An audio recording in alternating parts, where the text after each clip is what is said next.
At the beginning of the 12th century, the Middle East was a fragmented mosaic of powers, beliefs, and interests in constant conflict. When Saladin was born, between the years of 1137 and 1138, in Tikrit, the political landscape of the region reflected an instability that had been dragging on for decades, ever since the eruption of the Crusades and the rise of empires competing for sacred and strategic territories. The Islamic world, once cohesive under the caliphates of previous centuries, was experiencing a moment of weakness, divided between factions disputing religious and political supremacy. At the same time, the Crusader kingdoms, established after the First Crusade, formed Christian enclaves in lands that had been Muslim for centuries. It was therefore a setting of permanent tensions where fragile alliances and internal rivalries opened cracks for invasions, wars, and sudden changes of power. On the Muslim side, the region was divided into three major spheres. In Egypt, the Fatimid Caliphate of Shiite orientation controlled the Nile and exerted strong commercial influence, but was living through a period of administrative decay marked by internal struggles, corruption, and palace disputes. In Syria and northern Iraq, the Seljuk Turks, followers of Sunni Islam, still maintained their authority, but were weakened by family conflicts and local governors who acted with increasing autonomy. To the east, the Abbasid Caliphate in Baghdad had lost the splendor of earlier centuries and limited itself to playing a symbolic religious role, while real power was diluted in the hands of regional military dynasties. This fragmentation weakened Muslim resistance in the face of the increasingly consolidated presence of the Crusaders. On the Christian side, the victory of the First Crusade in 1099 had created a network of Latin kingdoms that included the Kingdom of Jerusalem, the Principality of Antioch, the County of Edessa, and the County of Tripoli. These Crusader states, sustained by periodic reinforcements from Europe, were constantly threatened by the hostility of local populations and Muslim forces, but also benefited from the political divisions among their enemies. The Kingdom of Jerusalem, with its capital in the Holy City, was the most symbolic of all, as it represented the possession of a site of profound spiritual value for both Christians and Muslims. This Christian control over Jerusalem was an open wound for the Islamic world, and at the same time an inexhaustible source of tension and justification for new campaigns of war. During this same period, the Byzantine Empire, heir to the Eastern Roman world, struggled to survive amid external pressures. To the east it faced Turks and other nomadic peoples, to the west the Crusaders, who were nominally allies but often became rivals in disputes over territories. Byzantium, under emperors such as John II Komnenos and Manuel I Komnenos, played an ambiguous role, at times supporting the Crusaders, at times attempting to limit their influence to protect its own interests. This unstable balance transformed the Eastern Mediterranean into a true chessboard, in which every move drastically altered the course of alliances and wars. Culturally, the Islamic world still radiated knowledge and sophistication. Cities like Baghdad, Damascus, Aleppo, and Cairo were centers of learning, where scientific, philosophical, and literary traditions inherited from Greeks, Persians, and Arabs were preserved and expanded. The contrast between this cultural wealth and political fragmentation was striking. Scholars translated classical works, physicians developed advanced techniques, and jurists debated the application of Sharia. Yet at the same time, generals and rulers fought over territory in wars that drained resources and weakened Islamic unity. It was in this contradictory environment of intellectual glory and political weakness that Saladin grew up. Religiously, Islam was divided. Shiites and Sunnis disputed not only matters of doctrine, but also the control of the holiest lands, such as Mecca, Medina, and Jerusalem. This internal division made it difficult to organize an effective resistance against the Crusaders. Many local leaders were more concerned with eliminating Muslim rivals than fighting the foreign enemy. On the other hand, the Crusader presence functioned as an increasingly strong call to Islamic unity, awakening the idea that only a leader capable of uniting Shiites and Sunnis could restore dignity and power to the Muslim community. The common population lived amid this instability. Merchants, peasants, and artisans suffered under heavy taxes, changes of rulers, and military campaigns that devastated crops and trade routes. The local economy, based on the trade of spices, silk, and agricultural products, was vital for both Muslims and Crusaders, and often war and commerce coexisted in a contradictory manner.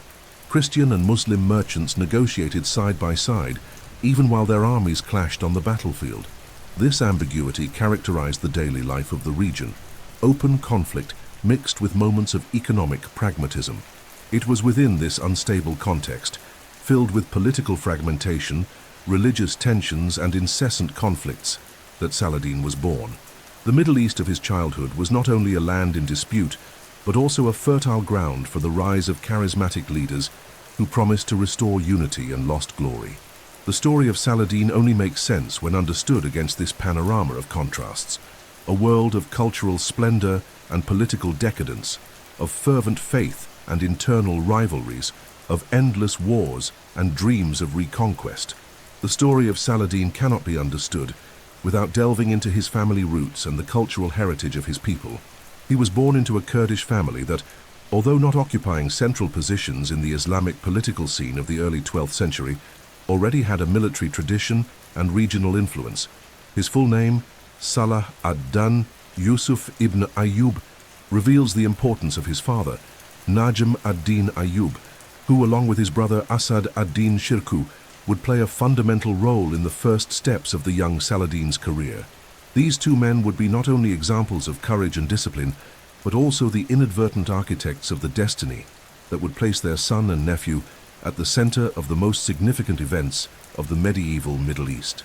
The Ayyubids were Kurds of humble origin, born in Tikrit on the banks of the Tigris River, a city of strategic importance in the Mesopotamian region.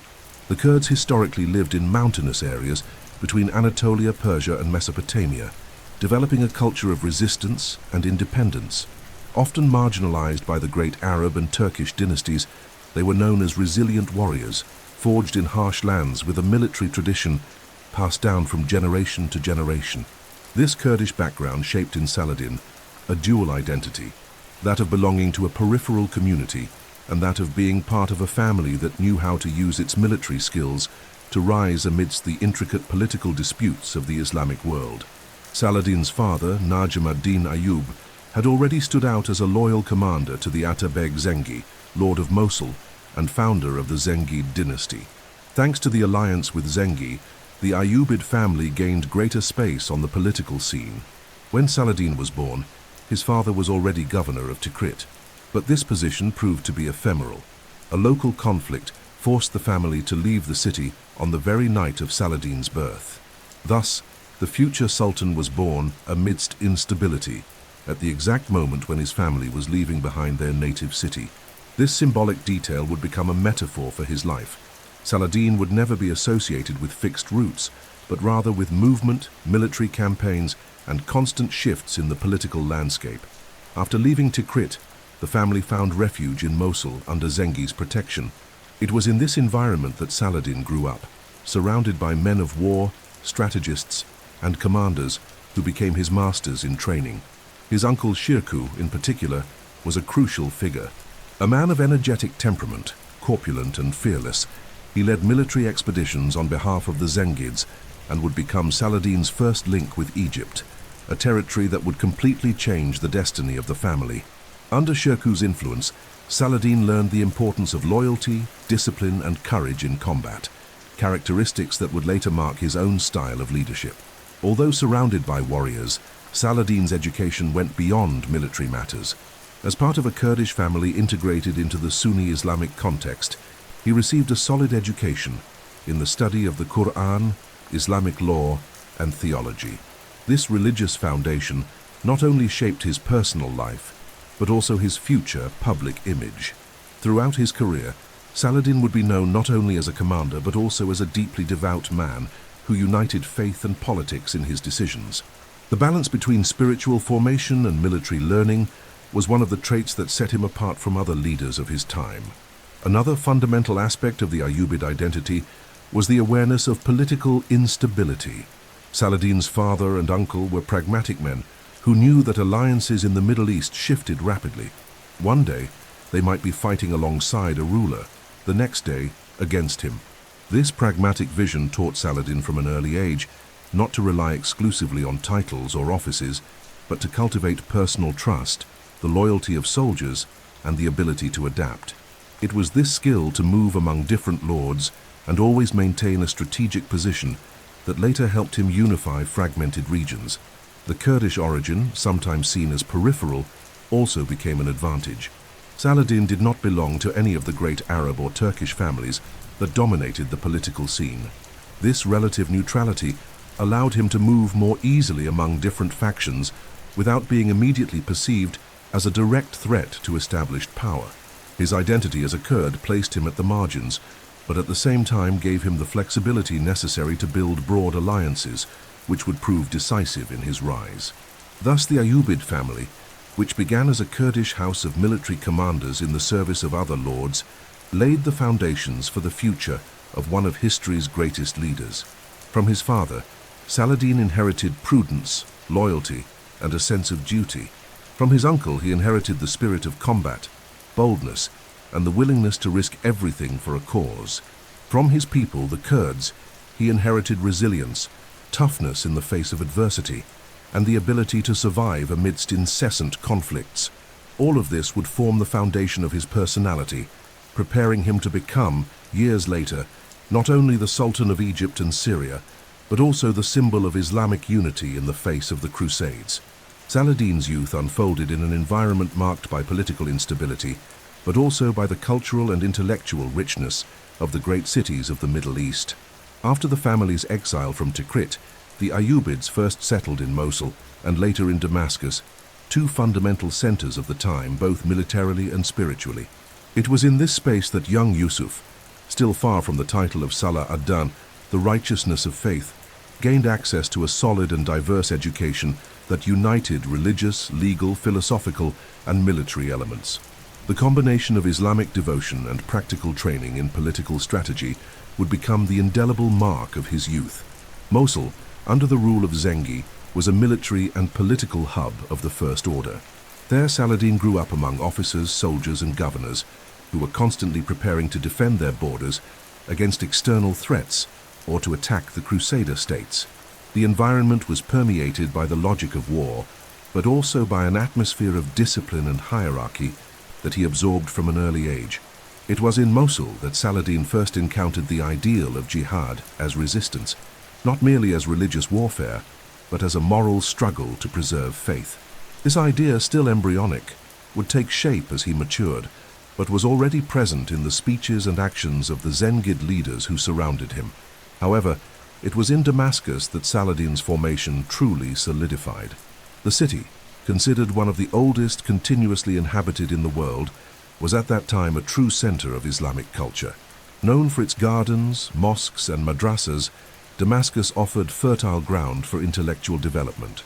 There, Saladin studied the Quran in depth, memorizing verses and learning their exegesis.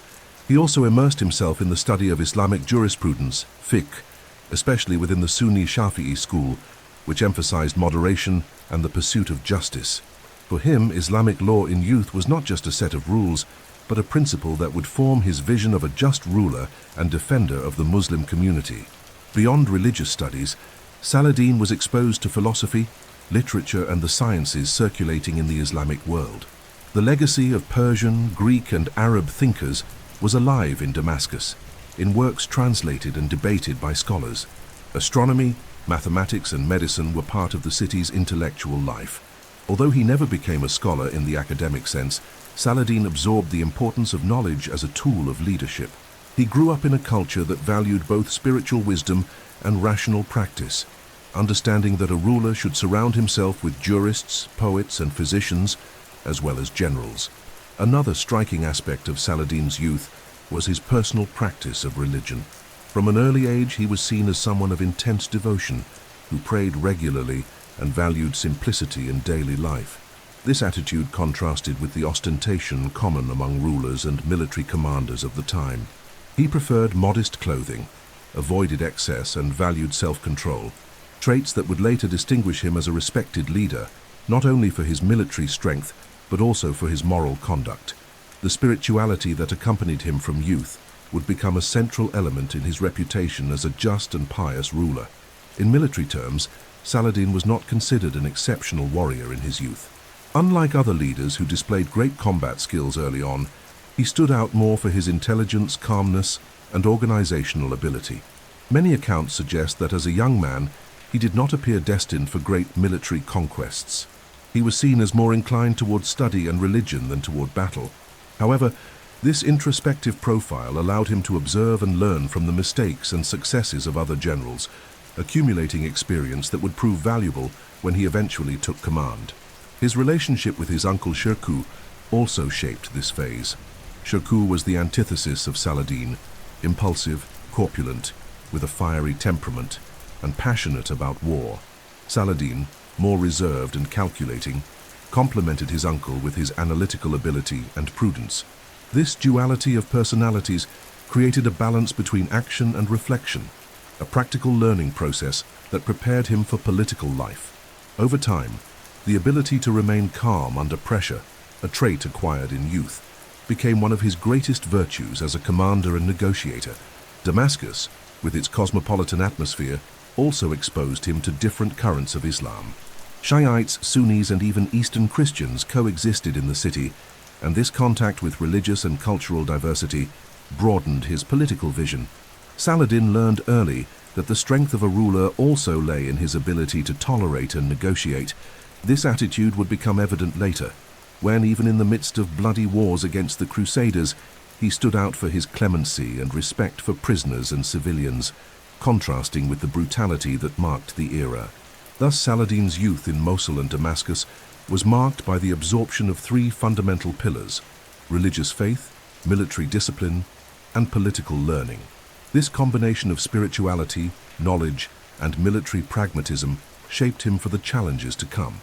While many saw him only as a studious young man, destiny was already preparing him to become the unifier of a fragmented Islamic world, and the greatest adversary the Crusaders would encounter in the East. The true beginning of Saladin's public trajectory took place under the banner of the Zengids, a Sunni Turkish dynasty that, from the city of Mosul, controlled vast territories in northern Mesopotamia and Syria. The founder of this dynasty was Imad ad-Din Zengi, an energetic Atabeg who in the mid-12th century had gained great prestige by recapturing the Crusader county of Edessa in 1144. This victory, the first serious defeat inflicted on the Crusaders since their arrival in the East, echoed throughout the Islamic world, reigniting hope that unity could defeat the foreign enemy.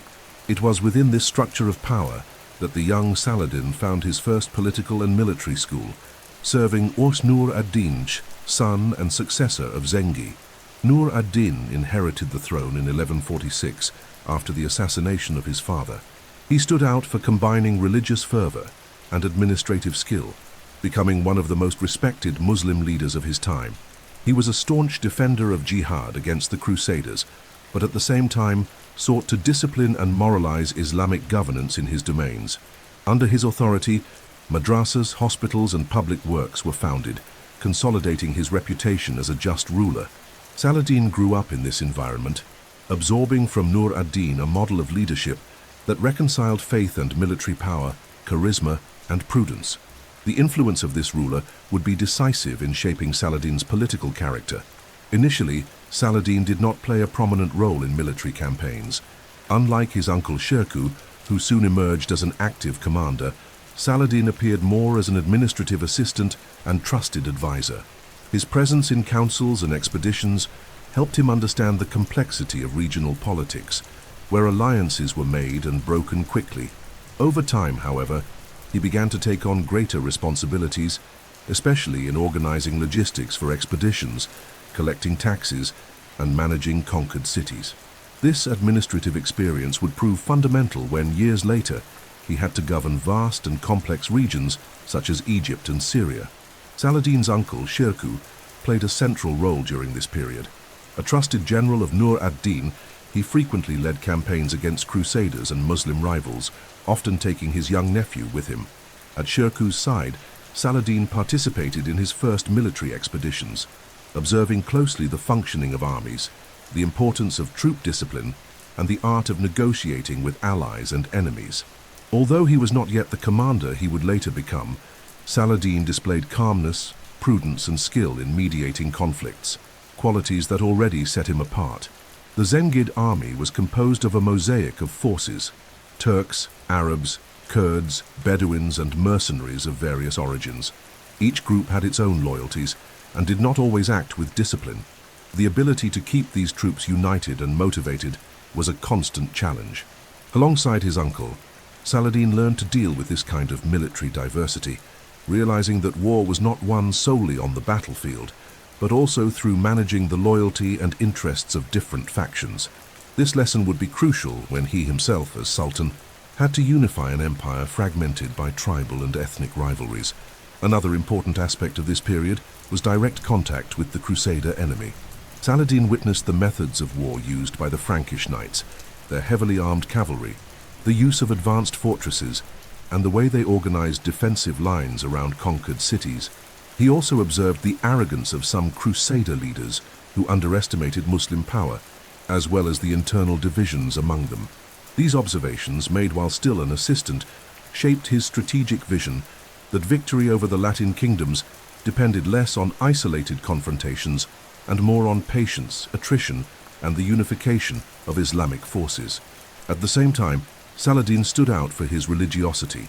While many generals were known for their luxurious and irreligious lifestyles, Saladin maintained simple habits, dedicating time to prayer, reading the Quran, and avoiding excess. This made him respected among soldiers and clerics, bringing him closer to the idealized image of the Muslim leader that Nur ad-Din sought to promote in his court. It was common for jurists and theologians to see in Saladin a young man of potential, capable of reconciling sword and faith in public life.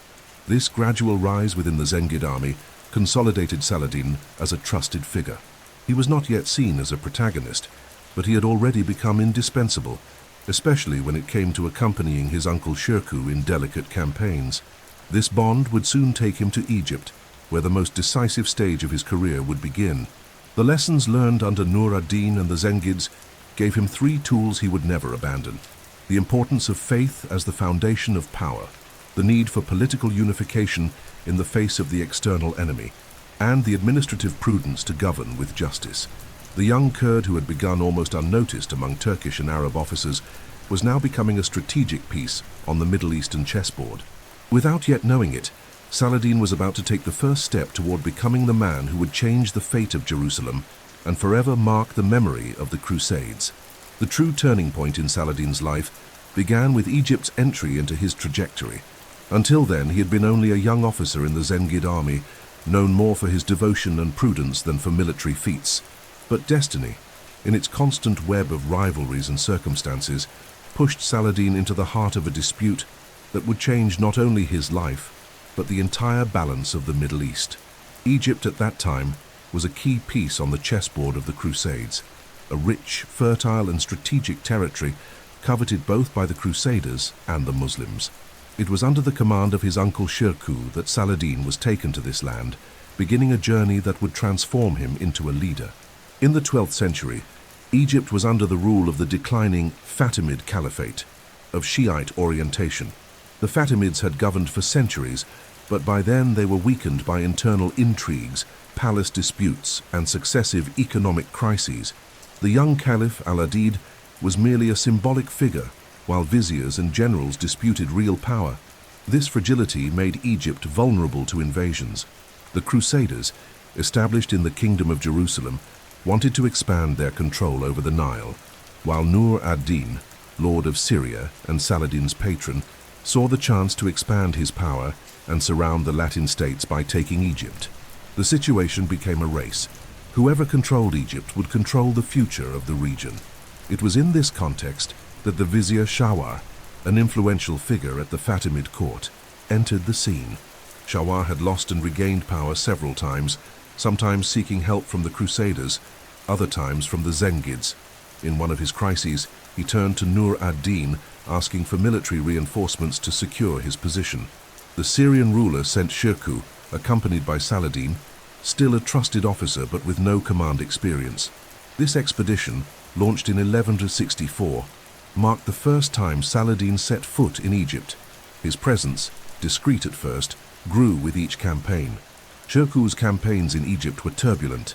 The general, corpulent and impulsive, was famous for his courage but also for his lack of diplomacy.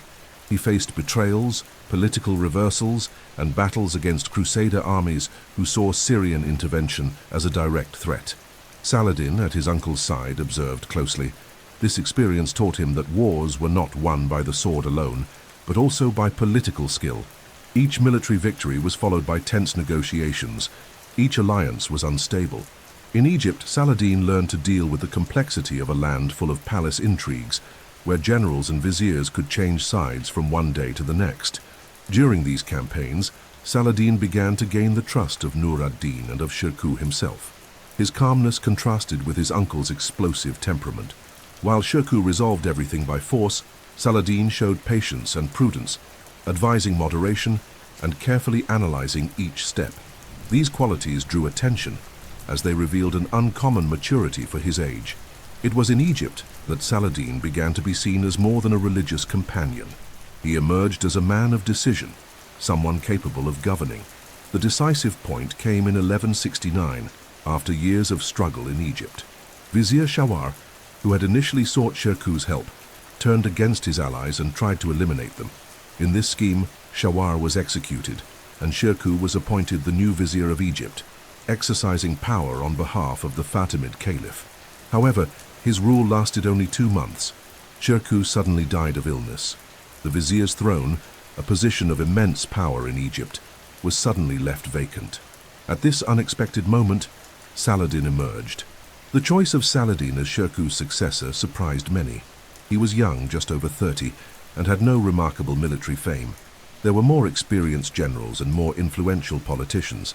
However, his reputation for piety, honesty, and modesty, combined with the trust he had earned among troops and clerics, weighed in his favor. The Fatimid Caliph, pressured and surrounded by crises, accepted his appointment. Thus, in 1169, Saladin became vizier of Egypt, occupying a position that would give him control over the richest territory of the Islamic world. The young Kurd, once a discreet figure, now found himself at the center of one of the most contested regions on the planet. This episode marks the transition in Saladin's life. From religious and military aid, he became a ruler, responsible for balancing a ruined caliphate, facing the Crusader threat, and at the same time remaining loyal to Nur ad-Din, who expected his submission. Egypt, with its wealth and symbolism, would be the stage where Saladin revealed his true greatness, beginning the ascent that would make him the leader of the entire Islamic community. To understand the magnitude of the transformation Saladin brought to Egypt, it is essential to examine the state in which the region found itself when he assumed power in 1169. Egypt, once the heart of the Fatimid Caliphate, was a land of extreme contrasts. On one hand, a fertile and prosperous territory, with the Nile River guaranteeing agricultural abundance and vital trade routes.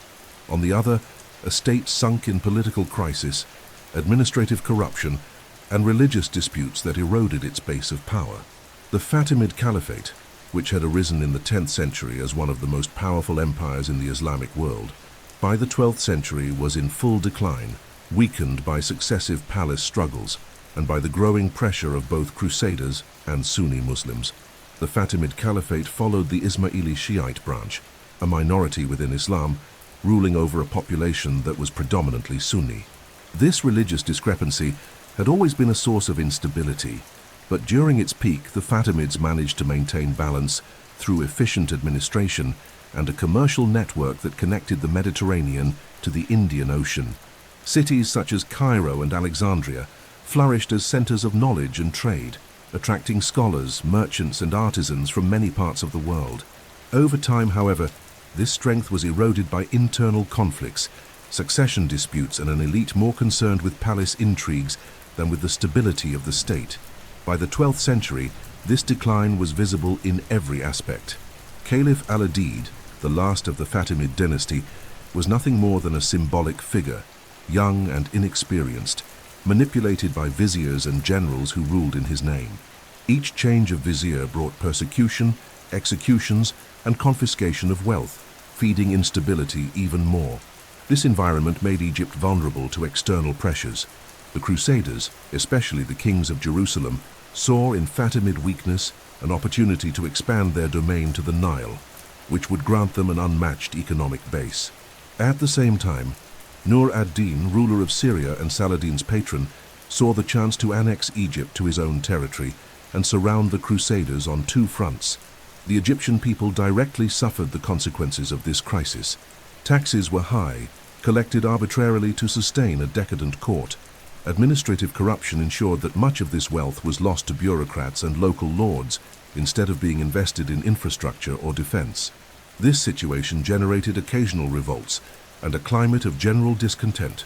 The presence of foreign military forces, first Crusaders called in by Shawa, then Zengids brought by Shirkuh, worsened the scenario, as local populations found themselves constantly plundered and used as bargaining chips in political disputes. In military terms, weakness was evident. The Fatimid army, once feared in earlier centuries, had been reduced to a poorly disciplined force composed mainly of mercenaries who fought more for pay than for loyalty. This reliance on foreign troops undermined the caliphate's defensive capacity and made it vulnerable to betrayal. Not surprisingly, Vizier Shawar, when he lost influence, did not hesitate to invite the Crusaders into Egypt for support, demonstrating how much autonomy the state had lost. This military instability reflected an inability to consistently confront external enemies. Religiously, Egypt had also become a battleground. The Fatimids tried to maintain their Shiite identity, but the majority Sunni population often displayed hostility toward central authority. This internal tension further weakened the government's legitimacy.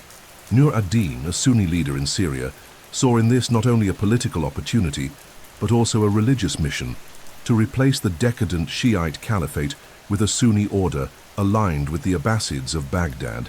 It was in this context that Shirkuh and Saladin entered the scene, sent to consolidate Syrian influence over Egypt. When Saladin assumed the Vizierate in 1169, he inherited a state on the brink of collapse. The Fatimid Caliph al-Adid still formally occupied the throne but wielded no real power. The army was weakened and divided. The economy, although rich in potential, was poorly administered and exploited by corrupt elites. The population, burdened by taxes and instability, longed for order and justice. And above all, Egypt was at the center of a larger struggle. The Crusaders sought to control it. Nur ad-Din aimed to annex it, and local leaders consumed themselves in palace intrigues. This was the chaotic scenario Saladin inherited. The young Kurd, unexpectedly elevated to the position of vizier, had to face not only powerful external enemies, but also dismantle a machine of internal corruption, pacify a divided population, and at the same time remain loyal to the ruler who had sent him to Egypt, Nur ad-Din. The weight of this task was immense, but it was precisely at this crossroads that he began to reveal his political genius and administrative skill. When Saladin assumed the position of vizier in 1169, he stood before a monumental challenge. Egypt was a fertile and wealthy land, but plagued by corruption, internal disputes, and external vulnerability. Moreover, his position was not secure. As a Kurdish foreigner in the midst of a Fatimid Shiite elite, he faced distrust both from Egyptian nobles and from factions of the army and the court. To many, Saladin seemed only a young religious man, placed there more by the circumstance of Shirkuh's death than by his own merits. Yet it was precisely in this hostile environment that he demonstrated his remarkable political skill, gradually consolidating his authority until, within a few years, he became the true ruler of Egypt. Saladin's first step was to win the people's trust. Unlike other viziers who had governed with luxury and ostentation, he adopted a posture of modesty and discipline. He lived simply, reduced court expenses, and presented himself as accessible to the common people. This attitude contrasted with the abuses of previous rulers, earning him respect among clerics, jurists, and ordinary citizens. At the same time, Saladin began reforming fiscal administration, combating the corruption that drained the riches of the Nile. He established stricter control over tax collection and redirected resources to support the army and stabilize the economy. These measures, though unpopular among the elite, strengthened his legitimacy with the population. On the religious front, Saladin initiated a gradual yet decisive transformation. Egypt was officially Shiite under the Fatimids, but the majority of its population was Sunni. He used this discrepancy to reinforce his own position. He appointed Sunni jurists and imams, founded madrasas dedicated to Sunni teachings, and discreetly promoted ties with the Abbasid Caliphate in Baghdad, the supreme symbol of Islamic orthodoxy. This strategy was neither immediate nor violent, but rather deliberate and progressive. Saladin understood that religious legitimacy would be essential to sustain his rule. By aligning Egypt with Sunni Islam, he not only gained internal support, but also strengthened his image as a defender of the faith, something that would have direct impact on his future leadership against the Crusaders. Militarily, Saladin strengthened Egypt's defenses. He restructured the army, recruiting not only mercenaries, but also soldiers personally loyal to him, including many Kurds. He built new fortresses and improved the naval fleet, recognizing the importance of protecting the Nile Delta against Crusader incursions from the Mediterranean. These reforms not only expanded his defensive capacity, but also consolidated his authority over the military, which often leaned toward insubordination or loyalty to rival generals rather than to the vizier. Yet distrust within the Fatimid court did not vanish. Many Shiite nobles saw Saladin as a threat, fearing that he was preparing to replace the caliphate itself. Conspiracies to assassinate him abounded, some even supported by army factions. Saladin survived several of these attempts, responding firmly. He imprisoned conspirators, confiscated their wealth, and in some cases eliminated rivals directly. His ability to handle these plots showed that, although pious and modest, he did not hesitate to use force when necessary to preserve his position. This balance between mercy and severity would become one of his defining marks as a leader. At the same time, Saladin had to maintain a delicate relationship with Nur ad-Din, the Syrian ruler who had sent him to Egypt. Formally, Saladin was his subordinate and was supposed to govern in his name. Yet over time his autonomy grew, and he increasingly acted as an independent ruler. This political game required skill. Saladin sent tributes and messages of loyalty to Nur ad-Din, but in practice strengthened his own base of power in Egypt. This duality created tensions, as Nur ad-Din grew wary of his vizier, fearing that he was becoming too powerful. The death of Nur ad-Din in 1174 resolved this issue, allowing Saladin to expand his authority without restrictions. Another important aspect of his consolidation was his public image. Saladin projected himself as a religious and military leader who governed in the name of Islamic justice. He financed the construction of madrasas, mosques, and hospitals in Cairo, associating his figure with the idea of order and prosperity. His generosity toward scholars and poets further reinforced his reputation, creating a circle of intellectuals and clerics who spread his image as a pious and just ruler. This cultural and spiritual legitimacy was as important as his military successes, as it guaranteed popular support even in times of crisis. In just a few years, the young Kurd who had seemed fragile and inexperienced transformed into the most powerful man in Egypt. He pacified the population, strengthened the army, fought corruption, and established a new religious identity aligned with Sunni Islam. This consolidation not only ensured his survival, but also prepared the ground for the next step, the definitive extinction of the Fatimid Caliphate and the political and religious unification of Egypt with the Sunni world. Saladin, who had begun as the vizier of a declining Shiite caliph, was now becoming the architect of a new era in which Egypt would once again play a central role in Islamic history and in the struggle against the Crusaders. The year 1171 marked one of the most significant turning points in the history of the medieval Middle East. It was at this moment that Saladin, firmly established as vizier of Egypt, carried out the political maneuver that would forever change the fate of the country, the end of the Fatimid Caliphate, which had ruled the region for more than 2 centuries. This act was not merely a replacement of government, but a profound symbolic blow that ended Shiite hegemony in Egypt and reintegrated the country into the Sunni world under the authority of the Abbasid Caliphate of Baghdad. The transition was executed with intelligence, patience, and calculation, revealing Saladin's ability to unite faith, politics, and strategy in consolidating his power. The Fatimid Caliphate, of Ismaili Shiite orientation, had flourished between the 10th and 12th centuries, ruling a vast territory that stretched from North Africa to the Levant. At its height, the Fatimids transformed Cairo into one of the most influential capitals of the Islamic world, founding institutions such as the Al-Azhar Mosque and University, which to this day remains one of the most respected centers of Islamic learning. By the time of Saladin, however, the Fatimids were in complete decline. The young Caliph al-Adid was nothing more than a decorative figure, controlled by viziers and generals. The court was consumed by intrigues, and the majority Sunni population looked upon the Shiite government with distrust. This situation provided the perfect opportunity for regime change. Saladin, newly appointed vizier, began to prepare the transition gradually. He did not openly attack the Fatimid Caliphate, but instead promoted a slow replacement of the state's religious identity. He appointed Sunni jurists and imams to important posts, encouraged the construction of madrasas dedicated to the Shafi'i tradition, and brought Egypt closer to the spiritual legitimacy of the Abbasid Caliphate.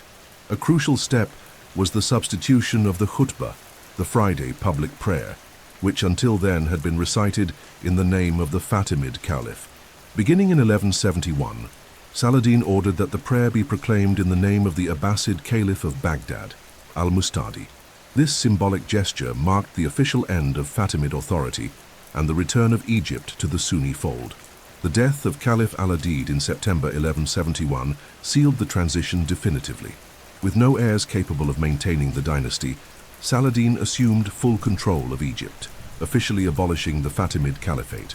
The country, which for more than 200 years had been ruled by a Shiite elite, now passed under the rule of a Sunni leader who legitimized himself through alliance with the Abbasid Caliphate. For the population, the change brought a measure of relief, since the majority were Sunni, and welcomed the religious realignment promoted by Saladin. For Shiite factions linked to the old dynasty, the fall was a harsh blow, but Saladin managed to neutralize potential rebellions with firmness and pragmatism without resorting to indiscriminate massacres. This transition had profound consequences. Politically, Egypt ceased to be an isolated state and was reintegrated into the orbit of the Sunni Islamic world, strengthening Saladin's position as a defender of orthodoxy. Religiously, the extinction of the Fatimid Caliphate represented a definitive weakening of Shiite currents in the region, which would never again recover political prominence in Egypt. Strategically, the change consolidated Saladin's position as an independent leader. Although he proclaimed loyalty to the Abbasid Caliph, in practice he ruled with autonomy, using religious legitimacy to sustain his personal authority. On a symbolic level, the end of the Fatimid Caliphate also reinforced Saladin's image as a man of faith. He not only reorganized the administration, but also presented himself as a restorer of Islamic orthodoxy, someone capable of uniting religion and power for the benefit of the Muslim community. This gesture increased his prestige in the Islamic world and gave him credibility to project himself beyond Egypt. He was no longer merely a vizier ruling in the name of another master. He was now a ruler in his own right, backed by faith and political legitimacy. The end of the Fatimid Caliphate was, therefore, more than a dynastic episode. It paved the way for the rise of a new order, that of the Ayyubids, founded by Saladin and consolidated throughout the Middle East. From this moment onward, Egypt became the base of power from which Saladin would launch his campaigns against the Crusaders and begin the process of unifying the Islamic world. With intelligence and patience, the young Kurd had brought an end to centuries of Shiite hegemony and placed himself at the center of Islamic history, ready to face even greater challenges.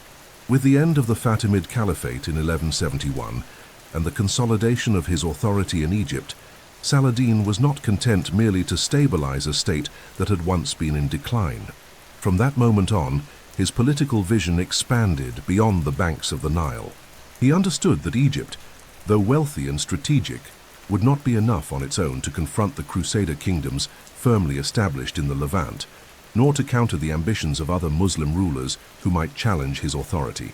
For this reason, his policy turned toward territorial expansion, always sustained by the greater idea of unifying the Islamic world under the banner of Sunni Islam and jihad against foreign invaders.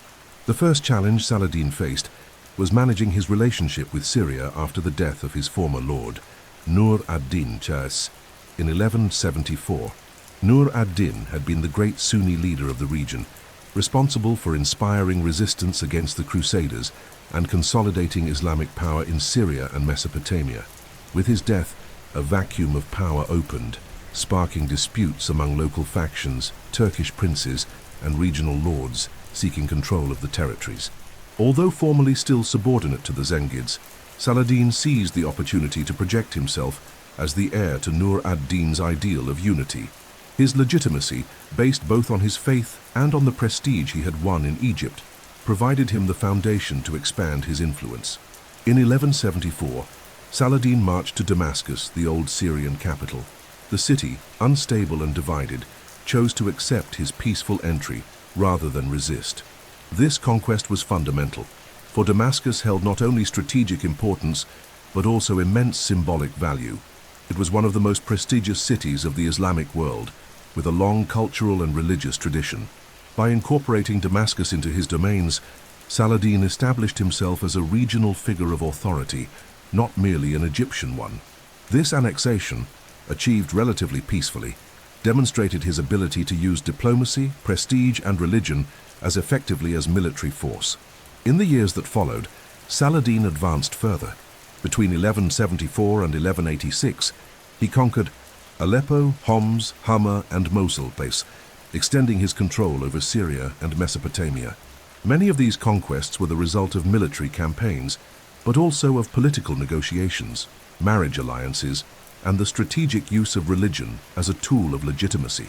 Saladin presented himself as the defender of Sunni orthodoxy and as a leader striving to restore Islamic unity, in contrast to local rulers who were more concerned with their own dynastic interests. This narrative drew popular support and gave him the advantage in power struggles. Beyond Syria and Mesopotamia, Saladin also turned his eyes to the Arabian Peninsula. He recognized the religious importance of controlling the holy cities of Mecca and Medina, fundamental to the legitimacy of any Muslim ruler. Ensuring access and security for the pilgrimages, the Hajj, was a way to reinforce his image as guardian of the faith. Thus, between 1177 and 1182, Saladin sent expeditions to consolidate control over the Hijaz, the region where these cities are located. The domination of Mecca and Medina enhanced his spiritual prestige and expanded his legitimacy throughout the Islamic world. During this period of expansion, Saladin faced the difficult task of balancing war and diplomacy with the Crusaders. Although he already had the goal of reclaiming Jerusalem, he knew he first needed to consolidate a solid territorial base. For this reason, he often preferred to make temporary treaties with the Latin kingdoms, buying time to strengthen his armies and reorganize his conquests. This strategy of patience and calculation proved effective. Rather than wasting resources in premature campaigns, Saladin prioritized building a cohesive empire, one capable of withstanding Christian counterattacks and sustaining prolonged campaigns. Administratively, expansion required an efficient political structure. Saladin placed loyal governors in every conquered city, usually members of his own Ayyubid family, thus ensuring that power remained centralized. This practice, common in the period, allowed him to establish a network of family-based loyalties that upheld the Ayyubid Empire. At the same time, he continued investing in madrasas and religious institutions, reinforcing the Sunni character of his domains and weakening potential Shiite or rival opposition. Expansion beyond Egypt was not merely territorial, it was a decisive step in transforming Saladin into a pan-Islamic leader. By controlling Egypt, Syria, parts of Mesopotamia, and the Hijaz, he unified under his banner regions that had been divided and vulnerable for decades. This unification did not erase all internal rivalries, but created a sufficiently solid base of power to confront the Crusader kingdoms on equal terms. More than that, it consolidated Saladin's image as the spiritual successor to Nur ad-Din, the one destined to fulfill the ideal of retaking Jerusalem and restoring Islamic honor. By the early 1180s, Saladin was no longer just the vizier of Egypt or the governor of Damascus. He was the sovereign of a vast empire stretching from the Nile to the frontiers of Anatolia, and from Yemen to the holy cities of Arabia. This power, built in little more than a decade, demonstrated his unique ability to combine sword and word, force and diplomacy, faith and pragmatism. It was the final preparation for the moment that would forever mark his life and his memory, the decisive confrontation with the Crusaders for the spiritual heart of the Middle East. With Egypt consolidated and his authority extended over Syria, Mesopotamia, and the Arabian Peninsula, Saladin began to pursue a goal greater than mere territorial conquest, the unification of the Islamic world. He knew that the true strength of the Crusaders did not lie solely in their military power, but in the divisions of their enemies. For decades, Muslims had fought among themselves, leaving room for small European contingents to maintain solid kingdoms in the very heart of the East. For Saladin, therefore, uniting Sunnis and even Shiites under a common cause was not only a political matter but a religious duty. His project of unification was both spiritual and pragmatic, intended to restore Muslim dignity in the face of foreign domination in Jerusalem. This dream of unity was not easy to implement. The Islamic world of the 12th century was filled with tribal, dynastic, and ethnic rivalries. Turks, Arabs, Kurds, Persians, and Bedouins vied for power in various regions. Each important city, such as Aleppo, Mosul, or Homs, had its own rulers, often more interested in preserving local privileges than in sacrificing themselves for a war against the Crusaders. Saladin understood that, to overcome these divisions, he would need a combination of diplomacy, marital alliances, military pressure, and religious appeal. It was precisely this blend of strategies that shaped his policy. From a religious perspective, Saladin presented himself as a defender of orthodox Sunnism. He sponsored madrasas, strengthened the teaching of Sunni legal schools, and supported scholars who preached jihad as both a moral and collective obligation. His policy was not limited to speeches. He invested resources to make religion a living element in daily life, associating his figure with that of a pious and legitimate ruler. At the same time, he dealt cautiously with Shiite minorities, avoiding mass persecutions but systematically reducing their political influence. In this way, he created a narrative in which he appeared as the restorer of Islamic unity, someone capable of overcoming sectarian fragmentation. On the political front, Saladin built an empire based on family loyalty. He placed his brothers, nephews, and sons in strategic posts in conquered cities, forming a network of power that became known as the Ayyubid dynasty. This choice ensured that control remained in the hands of trusted individuals, though it did not always eliminate internal rivalries. To reinforce his legitimacy, Saladin also appealed to the prestige of the Abbasid Caliphate in Baghdad. Although the caliphs no longer held real power, they were still respected spiritual symbols. By proclaiming loyalty to them, Saladin reinforced his image as an orthodox leader rather than a mere usurper. Another crucial instrument was diplomacy. Saladin knew he could not always conquer cities by force, so he used negotiations, marriages, and non-aggression pacts to gradually expand his domain.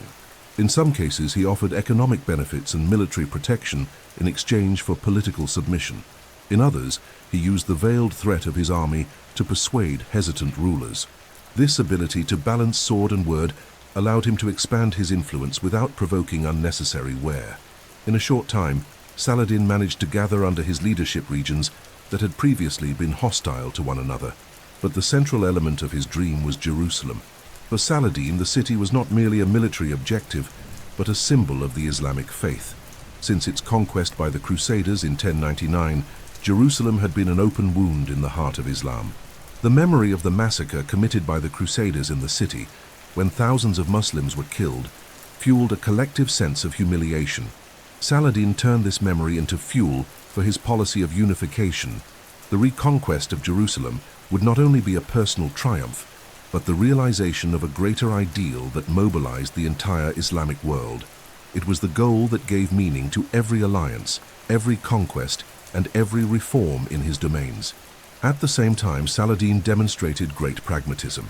Although he preached jihad against the Crusaders, he did not hesitate to sign temporary peace treaties when they were to his advantage.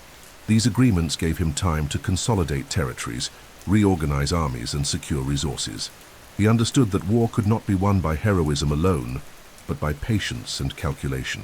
This ability to wait for the right moment, accumulating strength until he was ready for the decisive strike, was one of the key factors that explain his victory in 1187.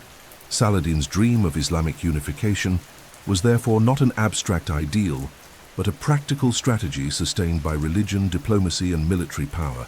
He achieved what seemed impossible in his time, bringing together under one banner different peoples, ethnicities, and interests around a common cause. This capacity to articulate unity amid diversity was perhaps his greatest achievement.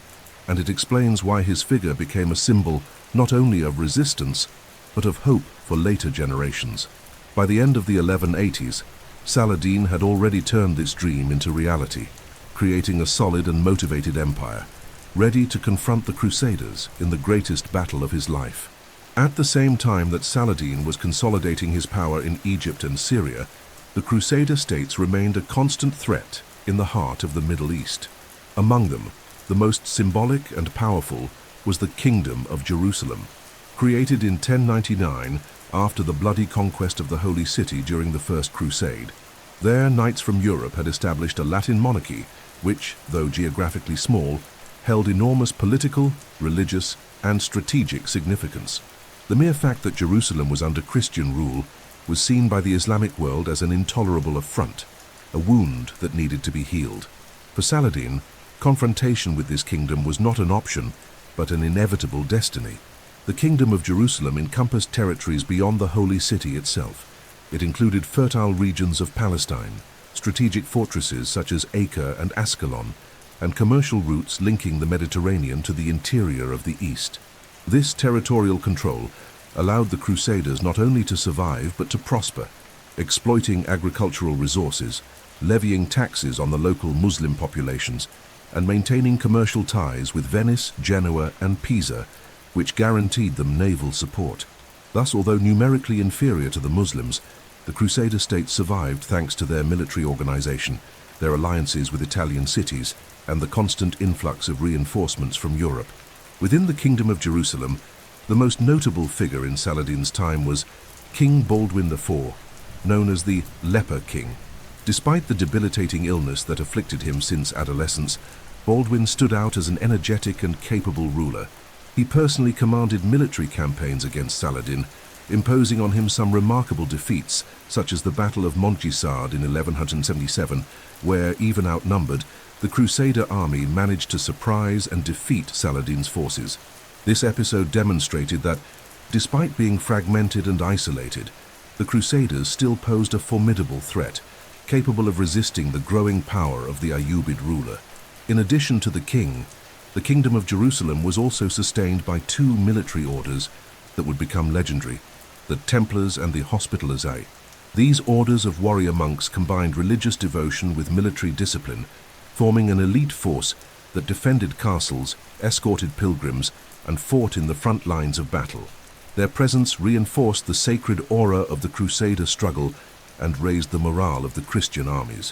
For Saladin, facing the knights of these orders meant confronting enemies who did not fight merely for land, but believed they were serving a divine mission. This made the conflict even more symbolic and difficult. Another factor that sustained the Kingdom of Jerusalem was its ability to exploit the internal divisions of the Islamic world. For decades, the Crusaders had survived not by their absolute strength, but because Muslims frequently fought each other, leaving room for the Latins to maintain their positions. Local Muslim rulers often preferred to make deals with the Crusaders against their rivals, rather than unite in a common front. Saladin knew that this logic was his greatest enemy. As long as the Islamic world remained fragmented, the Crusaders could continue to exist as a foreign presence in sacred lands. Politically, the Crusaders also counted on the indirect support of Europe. Although enthusiasm for the crusading ideal had diminished since the First Crusade, there was still in Western Christendom a permanent fervor for the possession of Jerusalem. Popes, kings, and princes viewed the Latin kingdom not only as a military conquest, but as a religious mission that legitimized their power. This symbolic support meant that, in the face of great threats, Europe could send massive reinforcements, as would happen during the Third Crusade after Saladin's victory at Hattin and the fall of Jerusalem in 1187. This possibility kept the struggle against the Latins at a constant level of vigilance, for the war against them was not merely local, but global in scope for that time. For Saladin, the Kingdom of Jerusalem represented three great challenges. First, it was the symbol of Muslim humiliation. Jerusalem, the third holiest city of Islam, had been under foreign control since 1099. Second, it was a real military threat, capable of inflicting defeats even against numerically superior armies. Third, it was a focus of international attention, which could at any time bring back the fury of European Christendom. Conquering Jerusalem and defeating the Latin kingdom meant not only eliminating a local threat, but inscribing his name forever in history as the restorer of Islamic dignity. This scenario made the clash between Saladin and the Kingdom of Jerusalem inevitable. He knew he could not advance toward his dream of unification without first dealing with this foreign enclave in the heart of his lands. But he also understood that victory would not come from a single decisive battle, but from a careful process of attrition, patience, and strategy. The Kingdom of Jerusalem was a fortress erected in the heart of Islam, and bringing it down would require more than force. It would require vision, faith, and leadership. It was the battle of Saladin's life, and his preparation had only just begun. Few battles in medieval history carried as much symbolic and strategic weight as the one fought in July 1187 near the hill of Hattin, close to the Sea of Galilee. It was there that Saladin, after years of preparation, patience, and careful consolidation of power, inflicted upon the Crusaders the most devastating defeat of their entire existence in the East. The victory at Hattin not only broke the backbone of the Kingdom of Jerusalem, but also opened the way for the reconquest of the Holy City. More than a simple military clash, Hattin represented the triumph of Islamic unity over fragmentation, of strategy over arrogance, and of resistance over foreign occupation. The campaign that culminated at Hattin began with escalating tensions between Saladin and the Crusader barons. Among them, the most reckless and provocative was Raynald of Châtillon, Lord of Outre-Jourdain, one of the most imprudent Frankish leaders. Ignoring peace treaties, Raynald repeatedly attacked Muslim caravans, including those traveling to Mecca, and even threatened the port of Aden, vital to the Red Sea trade routes. For Saladin, these attacks were not mere provocations, but direct offenses against the Islamic faith. The situation reached its peak when Raynald seized a large caravan, capturing Muslims and looting goods despite an existing truce. This episode provided Saladin with the perfect pretext to mobilize his full power against the Crusaders. In the summer of 1187, Saladin assembled one of the largest armies ever seen in the Middle East. It is estimated that he commanded between 30,000 and 40,000 men, composed of Turkish, Kurdish, Arab cavalry, and Bedouin contingents. The army was supplied in an organized and disciplined manner, reflecting years of administrative and military reforms he had implemented. In contrast, the Crusaders, led by King Guy of Lusignan, successor of the leper king Baldwin IV, gathered around 15,000 troops, including Templar and Hospitaller knights, as well as local noble forces. Although numerically inferior, the Crusaders relied heavily on their heavy cavalry, which had so often decided battles in their favor. Saladin's genius lay not only in the mustering of forces, but also in his choice of battlefield. He understood that the Crusaders were dependent on water and supplies, so he lured them into the arid terrain of Hattin in the height of summer under a merciless sun. By blocking access to the Sea of Galilee and cutting off supply routes, he forced the enemy to march across dry lands, where thirst and exhaustion eroded their morale. To intensify the pressure, Saladin ordered fires set to the dry brush, enveloping the Crusader army in smoke and suffocating heat. This combination turned their march into an ordeal even before the decisive clash began. On July 4th, 1187, the armies met on the slopes of the Hattin hill. While the exhausted Crusaders struggled to hold their lines, Saladin's mounted archers surrounded them, showering them with arrows that prevented any advance. The Frankish cavalry, weakened by thirst, could not charge with the same effectiveness as in previous encounters. The battle quickly turned into a relentless encirclement, with the Muslims controlling all escape routes.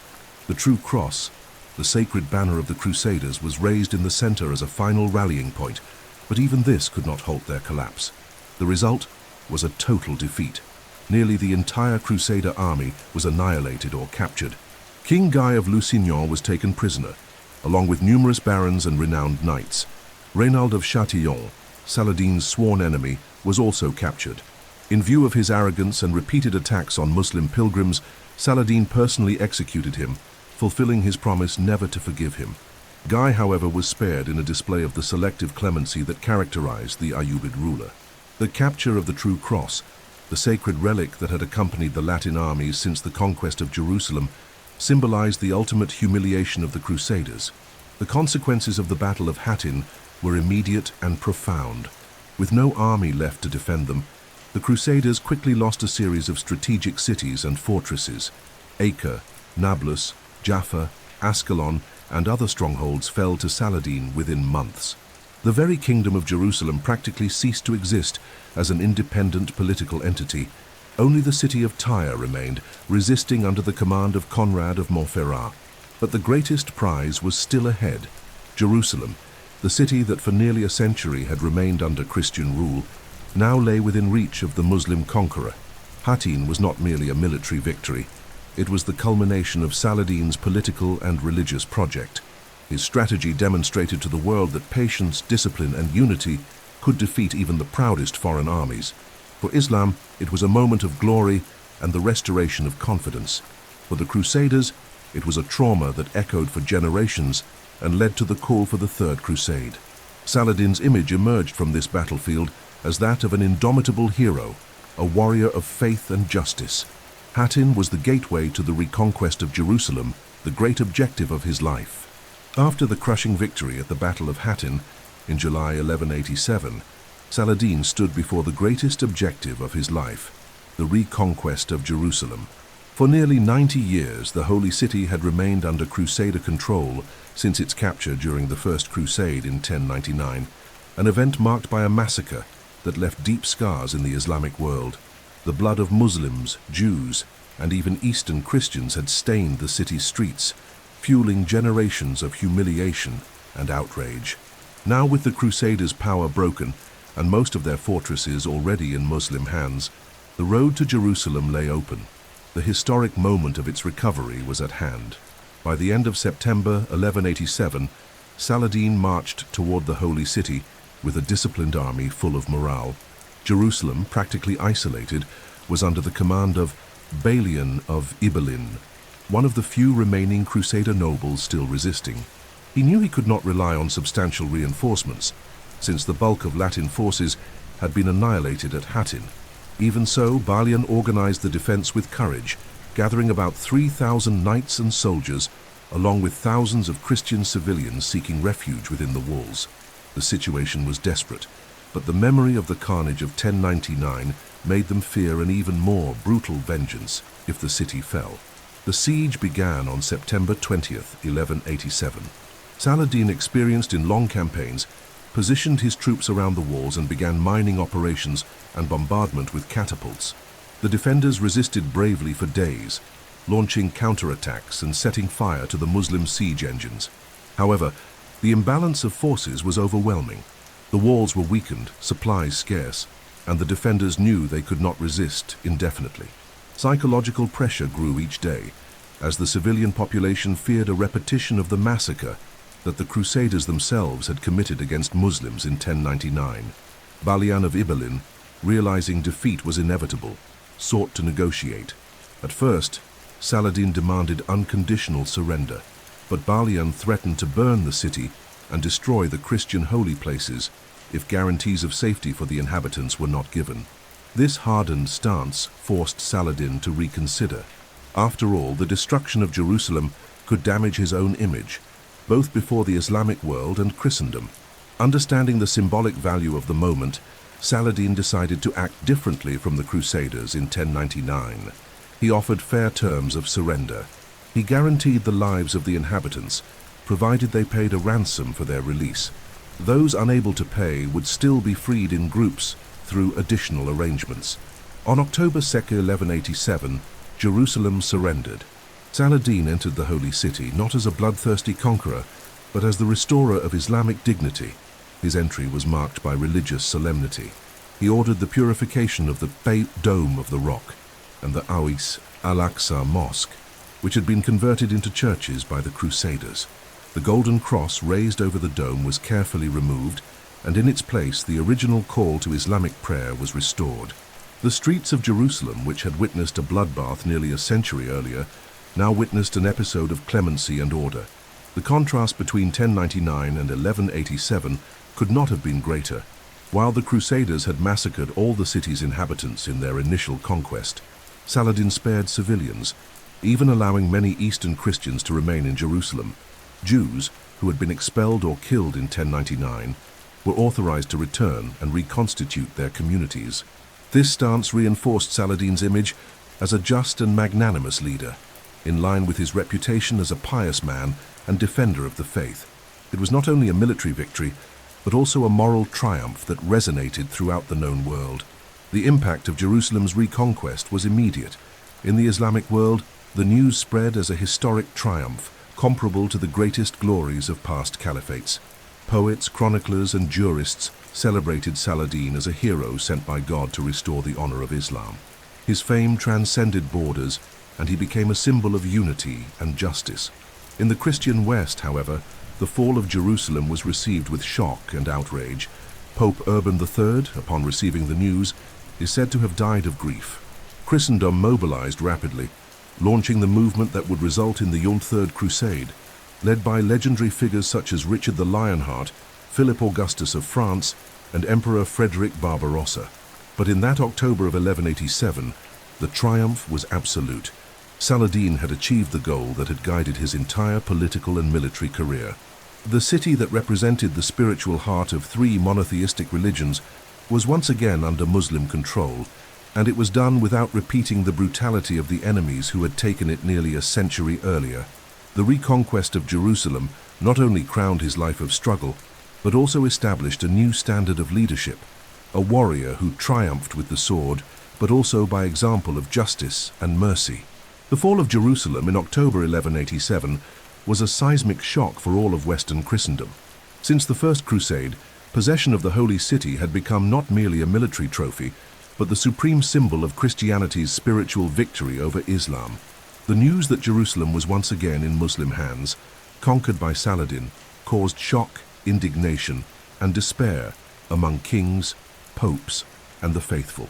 The memory of the 1099 massacre, when the Crusaders had taken the city, was often told as a heroic act.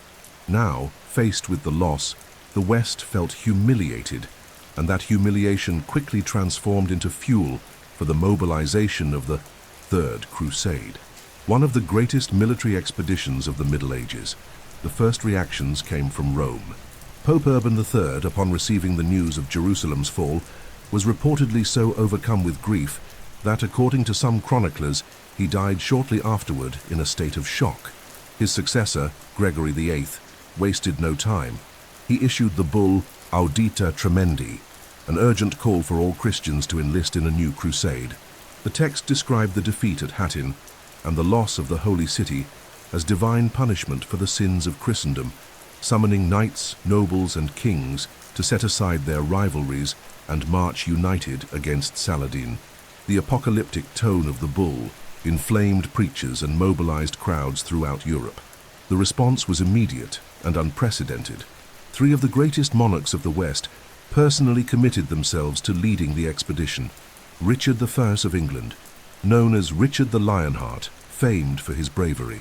Philip II, Augustus of France, young but a shrewd strategist, and the German Emperor Frederick I Barbarossa, the veteran ruler of the Holy Roman Empire. This alliance between three rival powers was rare, reflecting the magnitude of the threat that Jerusalem under Saladin represented to the West. The symbolic weight of reclaiming the city was so immense that, for a brief moment, Europe's internal political disputes were set aside. Popular mobilization was also intense. Preachers traveled through towns and villages, urging knights and peasants alike to join the liberation of the Holy City. New contingents of Templars and Hospitallers were organized, and caravans of supplies began to be assembled. To finance the expedition, kings and nobles resorted to exceptional measures. In England, Richard instituted the so-called Saladin tithe, a special tax to fund the crusade. Churches collected funds, and even peasants contributed modest resources, driven by religious fervor. The loss of Jerusalem had ignited a crusading spirit not seen with such intensity for decades. Meanwhile, in the East, Saladin followed these developments closely. He knew that his triumph in Jerusalem, though glorious, would not be passively accepted by the West. His clemency toward the city's inhabitants had earned him respect even among some Christian chroniclers, but that did not lessen the wave of indignation in Europe. Preparing for the inevitable reaction became a priority. Fortresses were repaired, garrisons reinforced, and strategies devised. Saladin understood that he would soon face an enemy even more formidable than the one he had defeated at Hattin. The Third Crusade promised to bring to the east the greatest armies Christendom could muster. In 1189, the first of the great crusading leaders set out. Frederick Barbarossa marched across the Balkans and Anatolia at the head of a colossal army estimated at up to 100,000 men. Yet his expedition ended in tragedy when, while crossing a river in Cilicia, the emperor drowned. Without his leadership, much of the German army dispersed, and only a smaller contingent reached the Holy Land. The main weight of the crusade would therefore fall on the kings of France and England. Richard the Lionheart and Philip Augustus travelled by sea, crossing the Mediterranean with their fleets, which carried not only soldiers, but also supplies and siege engines, clear signs they were prepared for a prolonged war. The impact of Jerusalem's fall was so profound that it even reshaped Europe's internal politics. Kings previously engaged in territorial disputes were pressured by public opinion and the clergy to suspend their rivalries and take part in the crusade. For many knights, joining the expedition meant not only fighting for Jerusalem, but also securing spiritual indulgences, as the Church promised forgiveness of sins to those who went to war. This blend of religious fervor, political ambition, and the pursuit of prestige made the Third Crusade an unprecedented mobilization. Thus, the Western reaction to the reconquest of Jerusalem revealed both the symbolic power of the city and the fear that Saladin inspired. His victory had shaken Christendom to its core, but also elevated his reputation as one of the greatest leaders of his time. The encounter between him and the new Crusaders, especially Richard the Lionheart, would become one of the most legendary episodes of medieval history, marked not only by fierce battles, but also by a rare mutual respect between enemies. The Third Crusade would not be just a war, but a clash between two worlds, two ideals, and two leaders whose legacies endure in historical memory. Few encounters in medieval history arouse as much fascination as the indirect duel between Saladin and Richard the Lionheart during the Third Crusade. On one side stood the Kurdish sultan, the leader who had unified the Islamic world and reconquered Jerusalem. On the other, the English king, the legendary knight who embodied the Crusader ideal of bravery and devotion. Although they never faced each other personally in single combat, the rivalry between these two men became one of the most emblematic chapters of the Middle Ages, filled with epic battles, ingenious military strategies, and episodes of mutual respect that transcended the violence of the battlefield. Richard arrived in the East in 1191 after a tumultuous passage through Sicily and Cyprus, the island he conquered and then sold to the Knights Templar before heading to the Holy Land. His arrival was marked by the capture of the city of Acre, which had resisted a long siege begun by Crusaders from Europe before his arrival. Saladin, aware of the city's strategic importance, had tried in every way to break the siege, but failed to prevent its fall once Richard and Philip Augustus arrived with decisive reinforcements. The loss of Acre was a heavy blow for the Muslims, but at the same time revealed Saladin's resilience, for even in defeat, he did not abandon the fight. After the conquest of Acre, Richard consolidated himself as the undisputed commander of the Third Crusade, since Philip Augustus returned to France shortly afterward. Saladin, in turn, reinforced his network of fortresses and closely monitored every movement of the Crusader army, adopting a war of attrition. The most famous clash between them occurred at the Battle of Arsuf in September 1191. Saladin, relying on the mobility of his light cavalry, launched relentless attacks against the Crusader march along the coast. His goal was to fragment the enemy lines and force them to fight in unfavorable conditions. Richard, however, demonstrated remarkable discipline.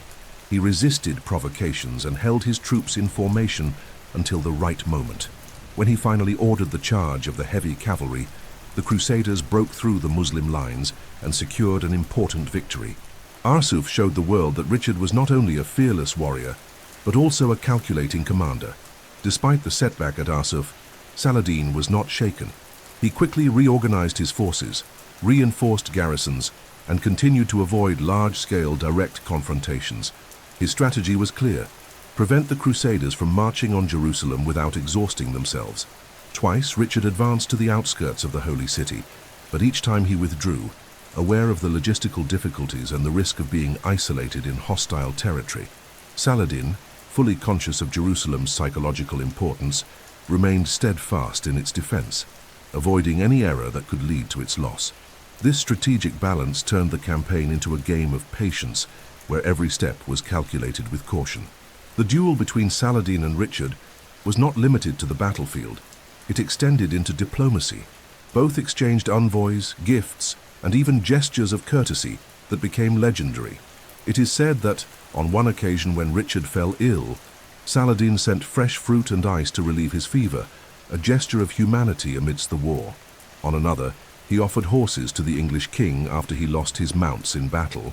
These episodes, recorded by both Christian and Muslim chroniclers, helped shape the image of the two men as honorable knights who, even as relentless enemies, recognized one another's nobility. Politically, however, neither achieved his ultimate goal. Richard wished to recapture Jerusalem, but his forces, though victorious in battle, were insufficient to hold the city against a Muslim counterattack. Saladin, for his part, wanted to expel the Crusaders entirely, but could not prevent them from keeping important coastal fortresses, which allowed them to maintain their presence in the east. Thus, in 1192, the two agreed to negotiate. The treaty concluded that year established that Jerusalem would remain under Muslim control, but Christians would be granted peaceful access to the holy sites. In addition, the Crusaders would retain control of some coastal cities, such as Jaffa and Tyre, ensuring their political survival in the region. The outcome of the Third Crusade was, therefore, a strategic stalemate, but a political triumph for Saladin. He held on to Jerusalem, the heart of the dispute, and consolidated his image as the defender of the Islamic faith. Richard, in turn, returned to Europe as a hero, having won brilliant victories and demonstrated exceptional military skill.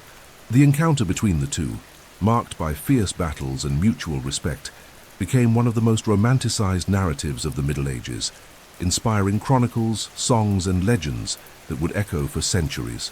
Thus, the rivalry between Saladin and Richard the Lionheart transcended mere military conflict.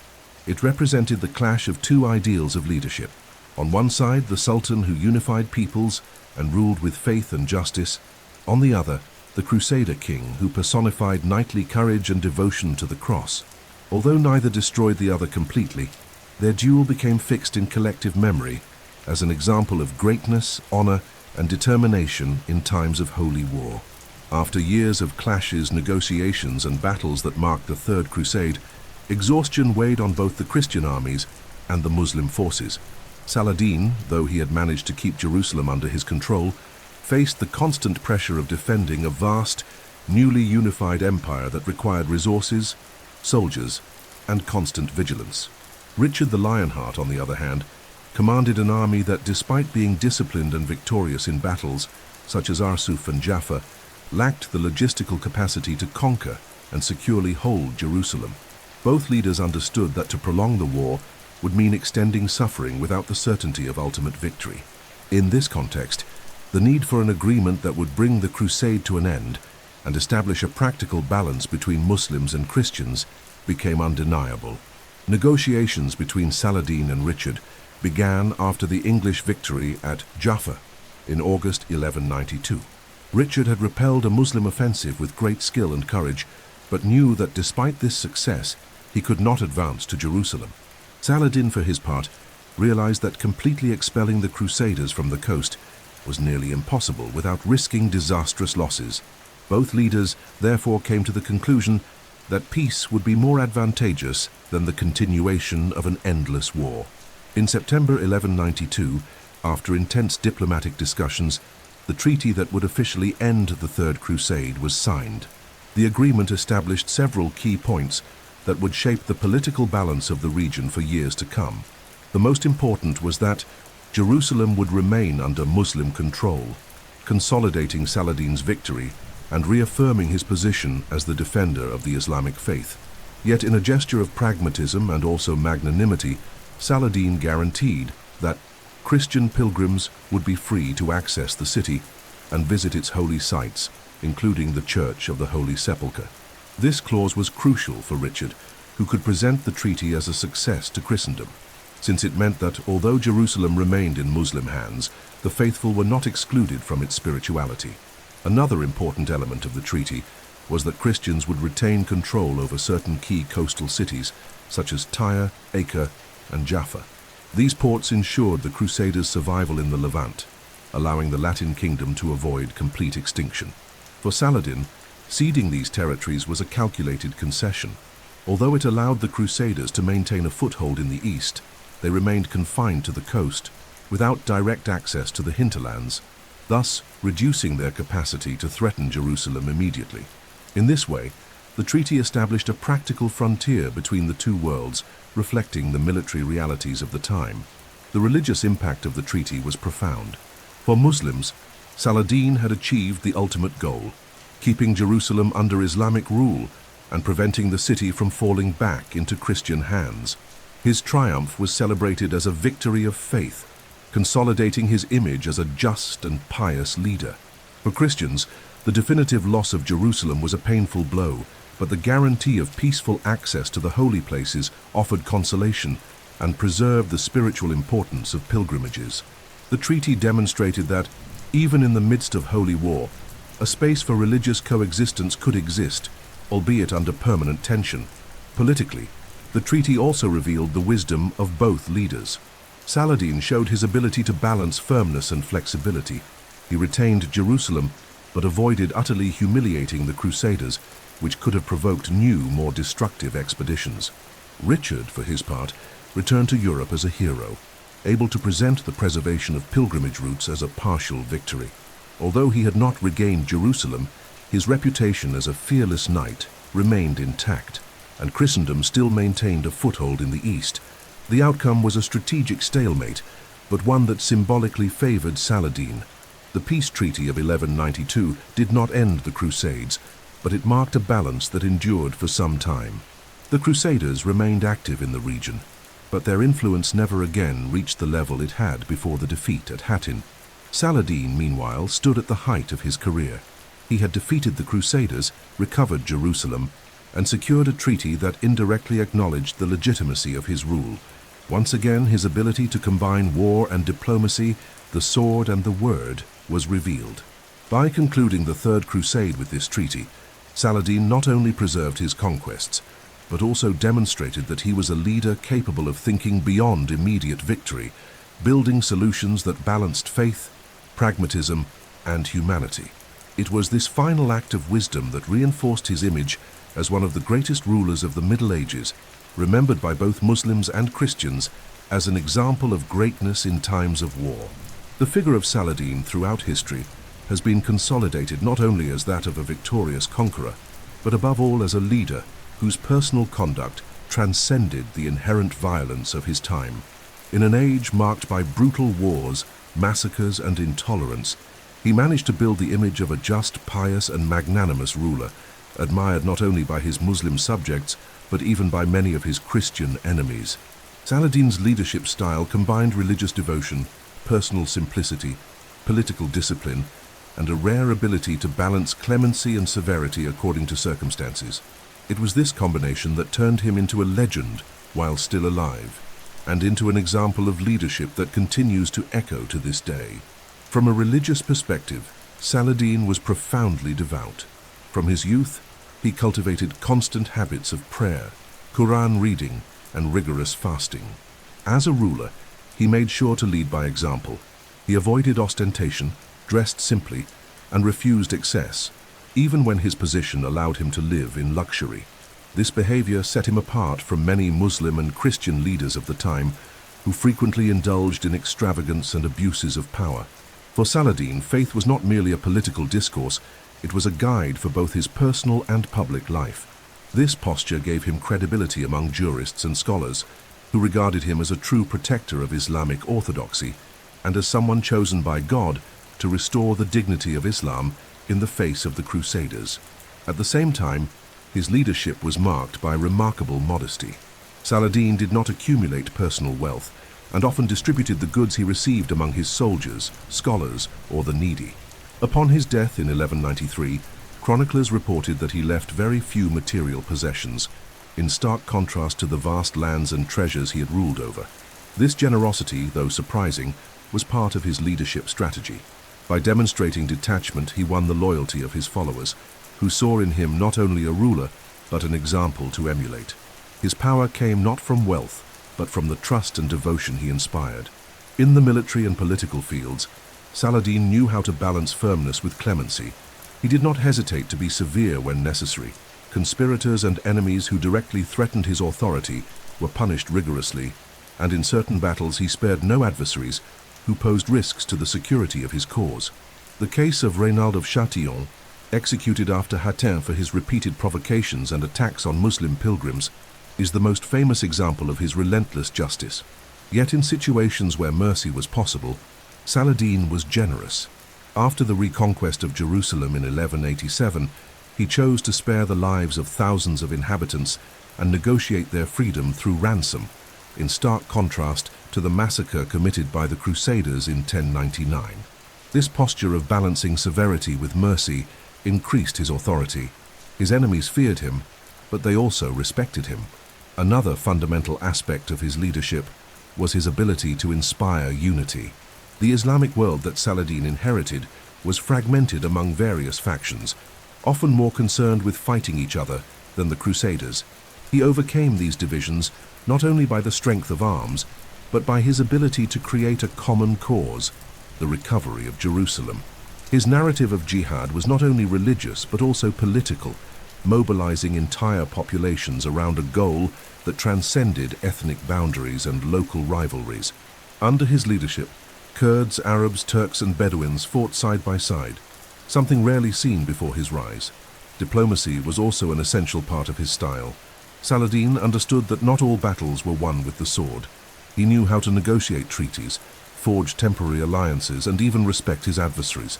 His relationship with Richard the Lionheart illustrates this. Despite being fierce enemies, they exchanged gifts, courtesies, and even medical assistance in times of need.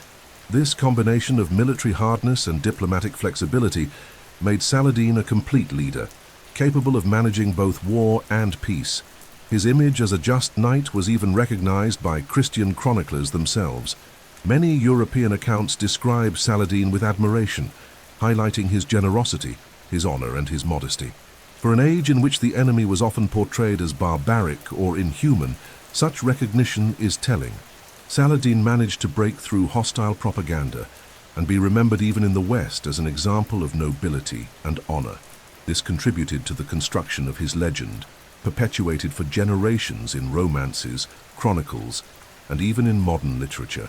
In summary, Saladin's leadership style was not based solely on his ability as a warrior or strategist, but on a set of values that united faith, justice, simplicity, and humanity. He ruled with the sword, but also with words and example. His greatness lay in showing that it was possible to be strong without being tyrannical, victorious without being cruel, devout without being fanatical. This rare combination made him one of the most respected and admired leaders in history, a symbol not only of Islamic resistance against the Crusaders, but of the very idea of honorable leadership in times of war and chaos. When Saladin died on March 4, 1193 in Damascus, the Islamic world lost not only one of the greatest warriors in its history, but also a ruler who had managed, albeit temporarily, to unify fragmented regions under one banner. His death represented a delicate moment, for the vast empire he had built, encompassing Egypt, Syria, parts of Mesopotamia, the Arabian Peninsula, and the Holy Cities, relied heavily on his personal leadership. Saladin's legacy, therefore, was not limited to his military victories or the reconquest of Jerusalem, but also to the foundation of the Ayyubid dynasty, established by his Kurdish family, which would govern for decades and leave a profound mark on the history of the Middle East. The Ayyubid Empire was vast but heterogeneous. Saladin had kept it united through his charismatic authority and the prestige his image as a pious and victorious leader granted him. With his death, that balance dissolved, and the empire was quickly divided among his heirs. Saladin had several sons, brothers, and nephews, all of whom received portions of territory. Such fragmentation was not unusual in Islamic politics of the time, since it was customary to divide lands among family members. However, the absence of a leader with Saladin's weight and respect meant that the unity so painstakingly built weakened immediately. Saladin's eldest son, Tois al-Afdal II, inherited Damascus, while Tuit al-Aziz Uthman received Egypt, the richest and most strategic region. Other sons and relatives received cities such as Aleppo, Homs, and Hama. Although this dynastic arrangement appeared fair, it soon created internal rivalries that threatened stability.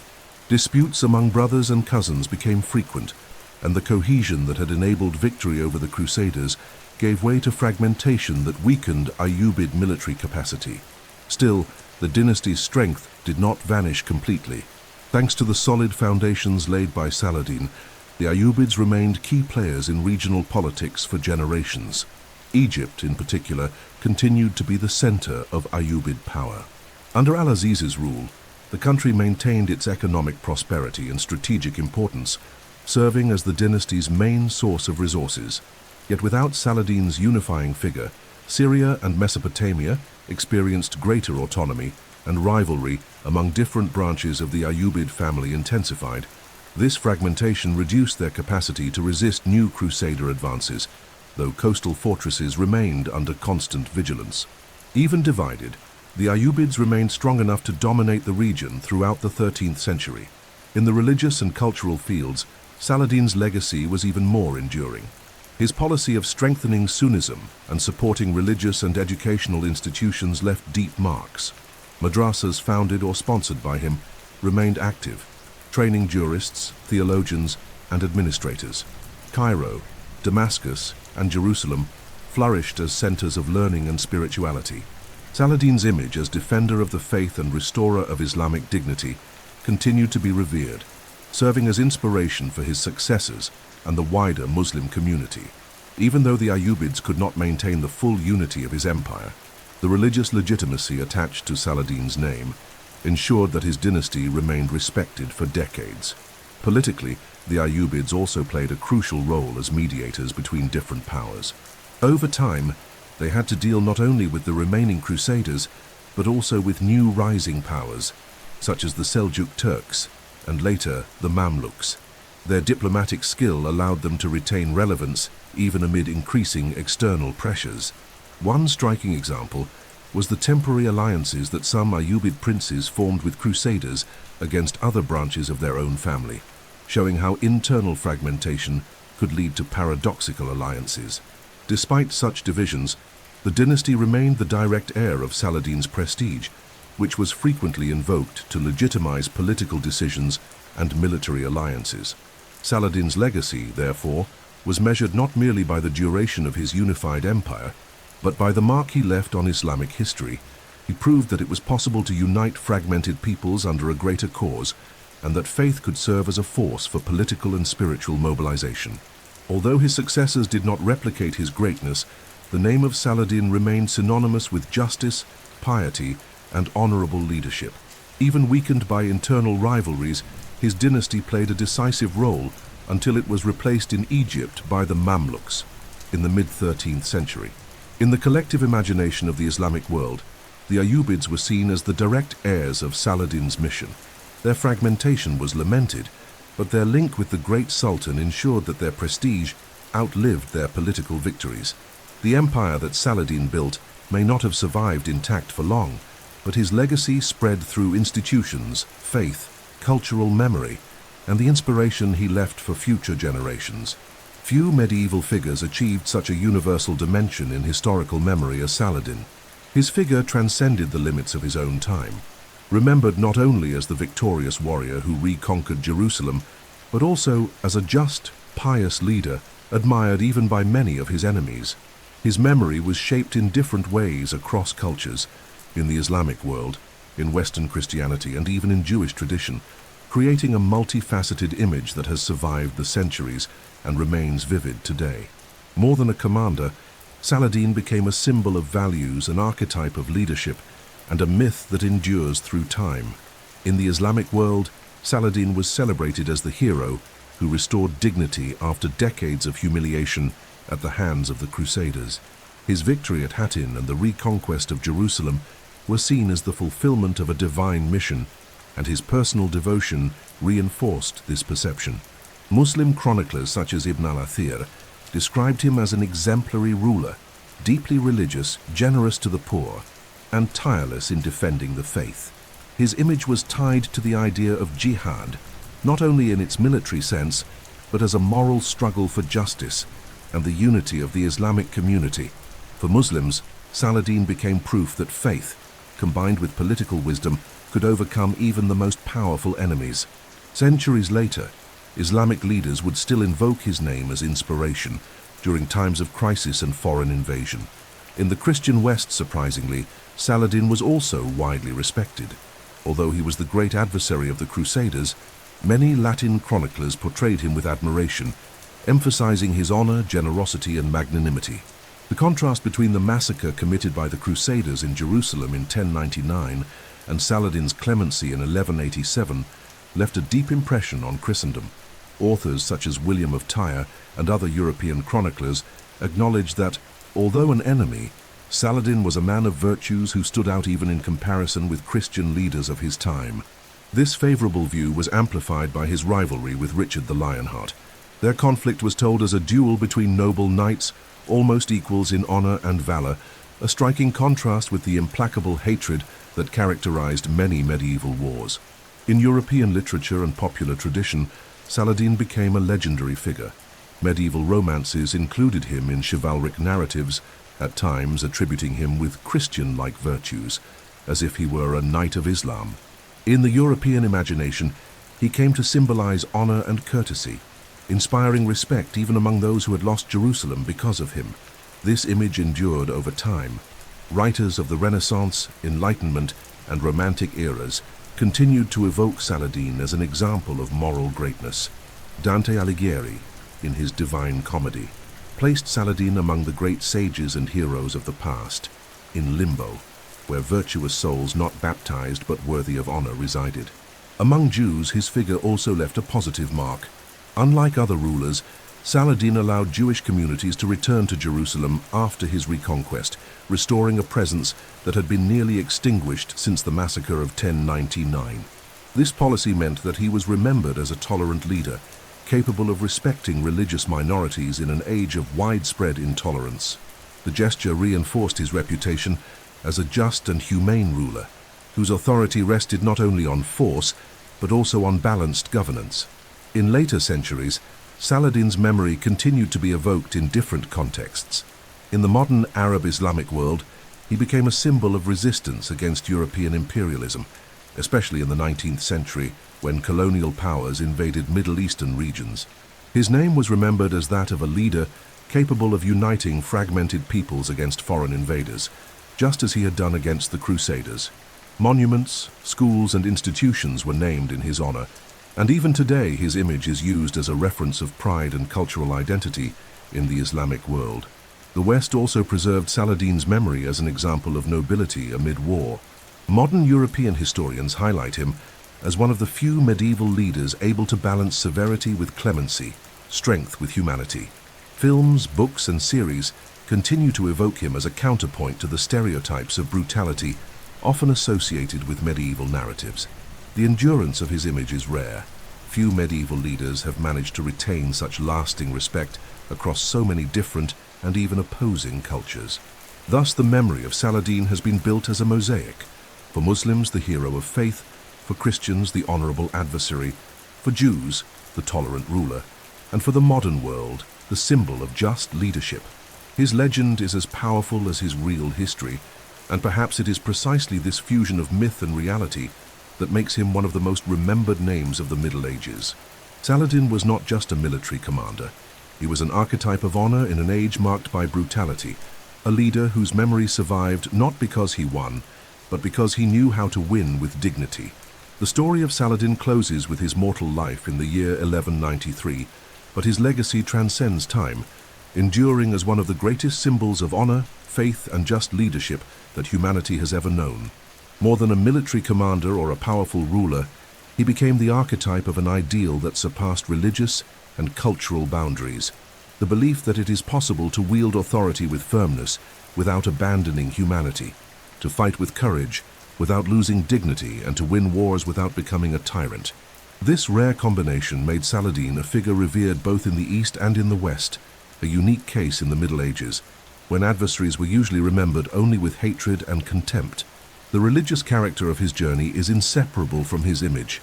Saladin was, at his core, a man of faith who saw his political and military mission as an extension of his devotion to Islam. The reconquest of Jerusalem, the supreme mark of his life, was not celebrated merely as a political victory, but as the fulfillment of a jihad with profound spiritual meaning, to return to Muslims one of the holiest places of their tradition. Yet his religiosity never turned into blind fanaticism. On the contrary, his conduct in allowing Christians access to the Holy City and restoring Jewish presence in Jerusalem revealed an uncommon tolerance for his age, making him an example of a ruler capable of uniting faith and justice in balanced measure. In the imagination of the Islamic world, Saladin crystallized as a national and religious hero. To this day, in Arab and Muslim countries, his name is evoked as a symbol of resistance, unity, and dignity. In modern times, leaders and political movements have often recalled him as an inspiration in the struggle against foreign occupation, reinforcing the idea that unity around a greater cause can overcome even the most powerful of enemies. His image was not confined to the medieval past. It became part of the cultural and political identity of peoples who still seek in the present the same ideal of cohesion and honor that Saladin embodied. In the West, on the other hand, his memory was preserved as that of a respectable enemy, something extraordinarily rare in the medieval mindset. Christian chroniclers described him as a just knight, and his rivalry with Richard the Lionheart entered legend as a duel between equals in honor and courage.